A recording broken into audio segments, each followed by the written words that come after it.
Hello guys. तो आज सभी लोगों को सबसे पहले गुड मॉर्निंग और सभी को जय मां सरस्वती। तो आज हम फिर से आप सभी लोगों के लिए लेकर आ चुके हैं इंपॉर्टेंट क्वेश्चंस की प्रैक्टिस क्लास। गाइस आज के इस लेक्चर में हम लोग डिस्कस करेंगे क्लास 12 के फिजिक्स के 3 महत्वपूर्ण नियम जो कि आप लोगों को तैयार कर लेना चाहिए, जो आप सभी के बोर्ड एग्जाम को लेकर इंपॉर्टेंट है। आपने इस नियम को कभी न कभी जरूर पढ़े होंगे, तीनों के तीनों नियम को, क्योंकि मैं चैप्टर 1 से लिया हूं। आगे के जो नियम इसी तरह से मैं कराऊंगा, हर एक एंगल पे आपकी तैयारी कराऊंगा ताकि आप एक भी क्वेश्चन एग्जाम में छोड़कर ना आए, आपकी बेहतर प्रैक्टिस हो। ये मेरा उद्देश्य है। ये तभी संभव है जब आप डेली डेडिकेशन के साथ में पढ़ाई करेंगे। जरा कमेंट बॉक्स में सभी लोग कमेंट करके बताना, क्या आप डेली लेक्चर को ले रहे हो डेडिकेशन के साथ में, डेली क्लासेज में आ रहे हो सुबह 6 बजे?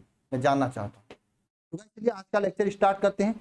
स्टार्ट करने से पहले काफी बच्चे इसमें परेशान, उनकी तैयारी अच्छी नहीं हो रही है और डिस्टर्ब है, ऑफलाइन जा रहे हैं, समझ में नहीं आ रहा। गाइस मैं आप सभी लोगों से कहना चाहता हूं, आप क्लास 11th में पढ़े हो या ना पढ़े हो, क्लास 12th में सही तरीके से अगर आप मेहनत करते हैं तो आपको एक अच्छा परसेंटेज लाने से कोई नहीं रोक सकता है।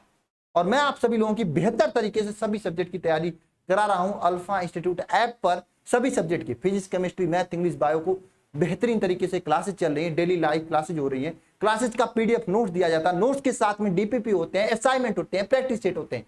आपको कोई भी बुक लेने की जरूरत नहीं है, केवल एक चीज करने की जरूरत है, पूरा पसीना बहाकर जी तोड़ मेहनत करने की जरूरत है। अगर आप मेहनत करने के लिए तैयार हैं तो आप सभी लोग अल्फा इंस्टीट्यूट ऐप को डाउनलोड करके वहां पे शिखर बैच को ज्वाइन कर सकते हैं। इसके अलावा वहां पर आपको ऑनलाइन टेस्ट देखने को मिलेगा ताकि आपकी तैयारी बेस्ट हो सके। टेस्ट देंगे तो आपको पता चलेगा क्या क्या गलतियां हो रही हैं, आप उसे सुधार कर अपने आप को अच्छा करेंगे।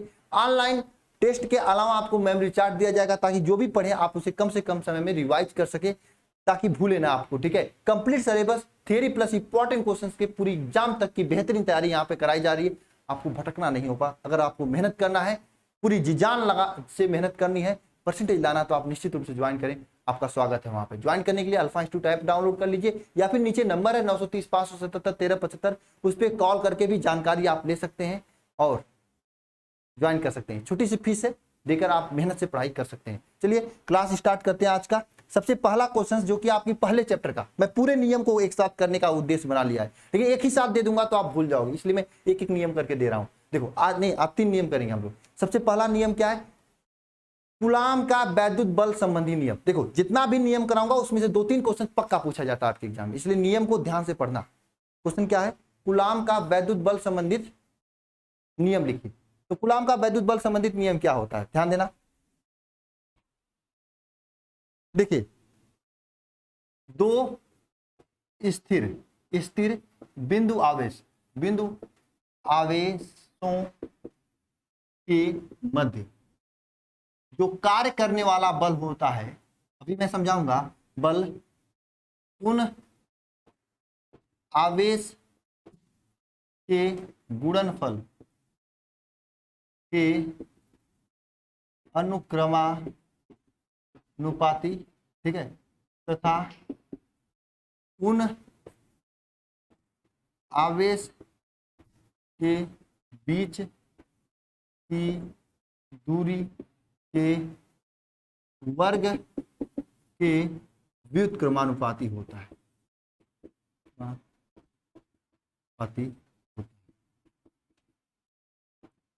ठीक है, देखिए कूलाम का वैद्युत बल संबंधित नियम क्या है? दो स्थिर बिंदु आवेश है, जैसे एक आवेश आपका यहाँ पे Q1 है, दूसरा आवेश क्या है? Q2 है। देखो आप समझना सभी लोग, इन दोनों आवेशों के मध्य कार्य करने वाला जो बल होगा, पहली बात तो इनके आवेशों के गुणनफल के अनुक्रमानुपाती, मतलब Q1 Q2 के अनुक्रमानुपाती, नंबर 1 सोल्यूशन हो जाएगा। नंबर 2 क्या होगा? इनके बीच की जो दूरी r है, इसके वर्ग के व्युत्क्रम के अनुक्रमानुपाती होगा। यानी इनके मध्य की जो दूरी f है, f के बीच की दूरी क्या है बताओ? r है। r के वर्ग के अनुक्रमानुपाती, व्युत्क्रमानुपाती होगा। तो इन दोनों सॉल्यूशनों को, इन दोनों समीकरणों को एक साथ लिखते हैं हम लोग। तो लिखेंगे यहाँ पे समीकरण नंबर 1 तथा 2 से क्या होगा? दोनों को एक साथ लिखेंगे तो f इज प्रोपोर्शनल टू क्या हो जाएगा? Q1 Q2 अपान r²। f को प्रोपोर्शनलिटी के चिन्ह को हटाएंगे तो इक्वल टू हो जाएगा कि यहाँ पे k कांस्टेंट का यूज करते हैं, k Q1 Q2 अपान r² हो जाता है। k का जो मान होता है 1/4 पाई एप्सिलॉन नॉट होता है, जिसका वैल्यू होता है 9 × 10⁹ होता है। ये आपके किरचॉफ, ये आपका जो नियम है कूलाम का वैद्युत बल संबंधी नियम। नियम एक बार मैं फिर से बताता हूं, दो स्थिर बिंदु आवेशों के मध्य जो कार्य करने वाला बल होता है उनके आवेशों के गुणनफल के अनुक्रमानुपाती होता है, तो उनके बीच की दूरी के व्युत्क्रम के वर्ग के व्युत्क्रमानुपाती होता है। भाई साहब एक बात ध्यान रखना, एग्जाम में आप इतना लिख कर आएंगे तब आपको एग्जामिनर नंबर देगा। आप यहाँ पे एक चीज और लिखेंगे, जहां जहां k इज इक्वल टू ये होता है तब आपको एग्जामिनर नंबर देगा। तो लिखना हो तो लिख लेना सभी लोग, हालांकि सभी को आ रहा था लेकिन लिखने का तरीका नहीं आ रहा था, ठीक है। कूलाम का नियम, कूलाम का, ठीक है, ये है, ये आपका पहला नियम है आज की क्लास का। बताइए आया समझ में, क्लियर है आप लोगों को? बताओ, कूलाम का वैद्युत बल संबंधित नियम समझ में आया, क्लियर है आप लोगों को, साफ है एकदम। चलिए नेक्स्ट नियम पे, अगला नियम है स्थिर विद्युत से संबंधित गाउस का नियम। देखो जितने नियम है एक साथ आज हम लोग कर रहे हैं, 3 से 4 नियम। देखो गाउस का नियम क्या होता है, ध्यान देना सभी लोग, इसको एकदम करते हैं। आपको अगर आ रहा तो नीचे कमेंट बॉक्स खुला है, टाइप कर डालिए यार, टाइप करोगे चीजें और रिपीट होंगी, याद होंगी। अब ये नियमों में से 1-2 क्वेश्चन तो बनना पक्का है आपके एग्जाम में, चाहे न्यूमेरिकल पूछे, चाहे सब्जेक्टिव पूछे, चाहे ऑब्जेक्टिव पूछे। आप अगर सुबह 6 बजे वाला लेक्चर ले रहे हैं तो आपको कहीं भी भटकने की जरूरत नहीं है, सब चीजें आपको धीरे धीरे करके तैयार हो जाएंगी। चलो स्थिर विद्युत संबंधित गाउस का नियम पढ़ना आपको। किसका नियम का? गाउस का, ये आपको पढ़ना है। क्या होता है गाउस का नियम? इस नियम के अनुसार क्या होता है, जैसे आपका कोई बंद पृष्ठ है इस तरह से, इसमें आवेश Q1 है, Q2 है, Q3 है, ठीक है, इस तरह Qn आवेश है। तो इस नियम के अनुसार क्या होता है मैं बता देता हूं, उसके बाद स्टेटमेंट बताऊंगा। सभी आवेश जितना है कुल आवेश का योग करेंगे, कुल आवेश सिग्मा Q, और इसमें अपसालन नाट से भाग दे देंगे, यही वैद्युत फ्लक्स फाई के बराबर होता है। यानी किसी भी बंद पृष्ठ में उपस्थित कुल आवेशों, गॉस का नियम क्या होता है, किसी भी बंद पृष्ठ में गुजरने वाले कुल वैद्युत फ्लक्स जो होता है परिबद्ध कुल आवेश के अपसालन नाट गुना होता है। इसका स्टेटमेंट क्या लिखेंगे, किसी बंद पृष्ठ से गुजरने वाले कुल वैद्युत फ्लक्स उस बंद पृष्ठ में परिबद्ध कुल आवेश का 1/अपसालन नाट गुना होता है। आया डिफिनेशन समझ में? चलो लिखते हैं यहाँ पे, किसी बंद पृष्ठ से, लिखना सभी लोग, किसी बंद पृष्ठ से गुजरने वाले कुल आवेश, जो कुल आवेश जो होता है उतने कुल गुजरने वाले कुल वैद्युत फ्लक्स, कुल वैद्युत फ्लक्स, कुल वैद्युत फ्लक्स जो होता है, कुल वैद्युत फ्लक्स फाई ई जो होता है, कुल वैद्युत फ्लक्स फाई ई होता है, ठीक है, उस पृष्ठ से परिबद्ध कुल आवेश का, उस पृष्ठ से परिबद्ध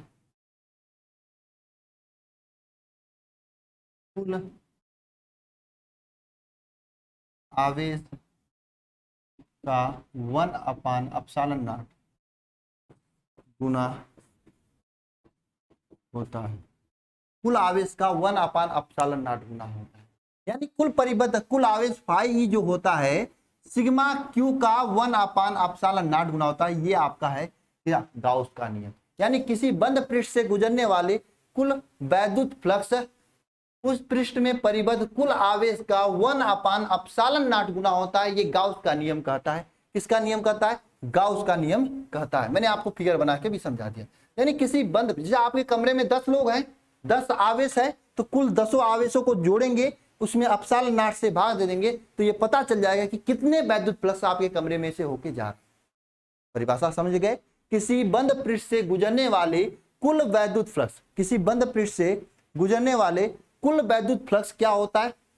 कुल वैद्युत फ्लक्स फाई उस पृष्ठ से परिबद्ध कुल आवेश का 1/अपसालन नाट गुना होता है। उस बंद पृष्ठ से परिबद्ध कुल आवेश का 1/अपसालन नाट गुना होता है। चलिए नेक्स्ट क्वेश्चन लिखते हैं, देखते हैं इसमें क्या है कि चाप संबंधित वैद्युत परिपथ संबंधित किरचॉफ के समुचित नियमों, दोनों नियमों के समुचित आरेख बनाकर समझाएं। वो भी समझा देंगे भाई, इतना समझाएं तो वो क्यों नहीं समझाएंगे आप?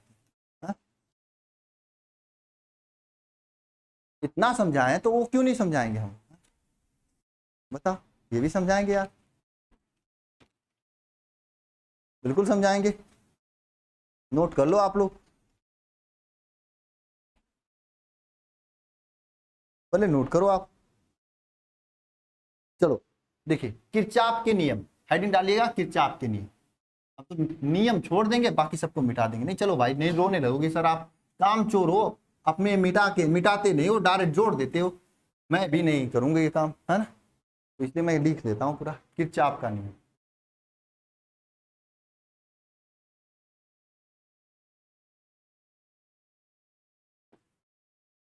किरचॉफ का नियम क्या हो, ध्यान देना, किरचॉफ का नियम क्या होता है। देखिए किरचॉफ ने दो नियम दिया था, जिसमें पहला नियम संधि, पहले नियम को क्या कहा जाता है, संधि का नियम, संधि का नियम, संधि का नियम या फिर धारा का, ये कहा जाता है संधि का नियम या फिर धारा का नियम कहा जाता है। इस नियम के अनुसार क्या होता है, किसी वैद्युत परिपथ में संधि की ओर मिलने वाली समस्त धाराओं का बीजगणितीय योग शून्य होता है। क्या होता है इस नियम के अनुसार, किसी, देखिए कोई वैद्युत परिपथ है, इसमें संधि की ओर मिलने वाली समस्त धाराओं का योग, ये संधि है, यहाँ पे मान लीजिए I1 धारा मिल रहा है, इसमें मान लीजिए I2 धारा मिल रहा है, फिर यहाँ पे I3 धारा मिल रहा है, I4 धारा मिल रहा है, I5 धारा मिल रहा है, I6 धारा मिला। तो किसी विद्युत परिपथ में संधि पर मिलने वाली समस्त धाराओं का जो बीजगणितीय योग होता है ये शून्य होता है, ये किरचॉफ का नियम है।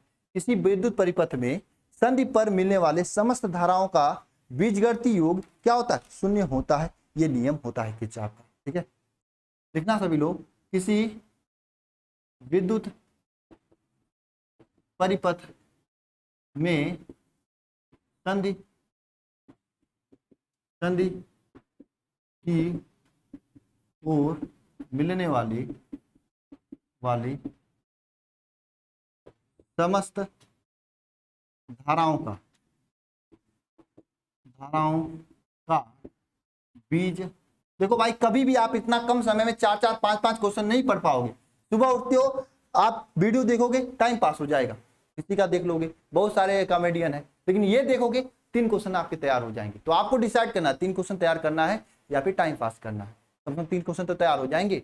फिर से समझो, यहाँ पे क्या है, किसी विद्युत परिपथ में संधि की ओर मिलने वाले समस्त धाराओं का बीजगणितीय योग क्या होता है, शून्य होता है, यह आपका किरचॉफ का नियम। ठीक है, अब देखो इसमें नियम क्या होता है, जो संधि की ओर आने वाली धारा होती है उसको धनात्मक लेते हैं, जो संधि से दूर जाती धारा उसको ऋणात्मक लेते हैं। संधि की ओर आने वाली धारा को संधि की ओर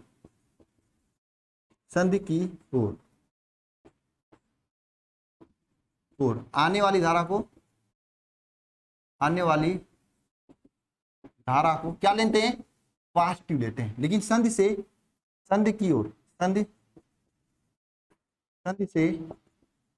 दूर जाने वाली धारा को क्या लेते हैं, निगेटिव लेते हैं। आइए लेते हैं यहाँ पे, देखिए संधि की ओर कौन कौन सी धारा आ रही है, I1 आ रहा है, I3 आ रहा और I4 आ रहा ना, इनको पॉजिटिव लेंगे, I1 plus I3 plus I4 इनको पॉजिटिव लिए। और संधि से दूर कौन कौन जा रहा है, I5 और I6, देखो ये एरो लगाना, ये एरो इस साइड है, मतलब इसकी आ रहा है, इससे दूर जा रहा है I2 और I5, इसको निगेटिव लेंगे, -I2 -I5 is equal to 0। ये आपका किरचॉफ का प्रथम नियम, ये आपका क्या है, किरचॉफ का प्रथम नियम। बताओ समझ में आया कि नहीं आया, बताओ किरचॉफ का प्रथम नियम समझ में आया कि नहीं। एकदम समुचित आरेख बनाकर समझा दिए, नोट कर लेना।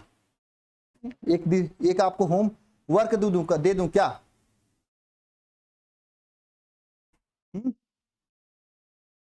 एक होमवर्क दे दूं, लूप या वोल्टता का नियम जो दूसरा नियम है, आप करोगे, ईमानदारी से करोगे, बताओ।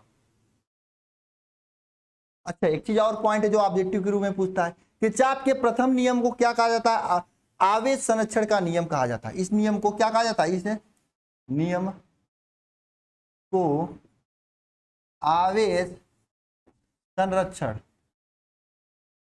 का नियम कहते हैं। नियम को क्या कहते हैं, आवेश संरक्षण का नियम कहते हैं। ये भी आप नोट कर लेना भाई, होता है। अब सेकेंड नियम लूप का नियम है किरचॉफ का सेकेंड नियम किसका नियम है, लूप का नियम है। द्वितीय नियम का आपको होमवर्क है। मैं देखना चाहता हूं कौन कौन कमेंट बॉक्स में पूरा डिफिनेशन कमेंट करता है, या फिर टेलीग्राम नंबर उस पर कौन कौन सेंड करता है। देखो भाई, एक होमवर्क देना तो बनता है, दिन भर में कभी भी कर लेना, जब समय आए फॉर्मूला पढ़ने लिखने का। भाई कुछ कॉपी कलम उठा लिया करो, तभी परसेंटेज आएगा। और मैं सभी से कहना चाहता हूं जो अभी तक तैयारी स्टार्ट नहीं की है, भाई आपके पास सुनहरा मौका है कि आप पूरी ताकत से पढ़ सकते हैं, पूरी क्षमता से पढ़ सकते हैं। चीजें आपके हाथ में रहेंगी, मैं आपके हिसाब से चलूंगा, चीजें आपके अनुसार होंगी, बशर्ते आपको मेहनत करनी होगी। तभी मेहनत करो, उठाओ, ठीक है। और सभी लोग जो भी अभी तक क्लास को ज्वाइन नहीं किए हैं, क्लास को ज्वाइन करें। ज्वाइन करने से पहले एक चीज अपने आप से पूछ लेना, मम्मी पापा का पैसा अगर लगा रहे हो आप, पूरी ताकत के साथ में पढ़ोगे, पूरी क्षमता के साथ में पढ़ोगे, फिर नहीं पढ़ोगे, ठीक है। दो ही चीजें हैं, ये नहीं कि आप पढ़ रहे हैं पढ़ते ही जा रहे हैं, कुछ हो नहीं रहा, ऐसा मुझे पसंद नहीं है। मुझे डेडिकेशन पसंद है, मैं डेली देता हूँ क्लास, जब एक आध दिन बहुत इमरजेंसी होता तो मैं नहीं देता, ठीक है। चलिए मिलते हैं नेक्स्ट लेक्चर में, सभी को धन्यवाद, thank you, good night, good morning, have a nice day, ठीक है।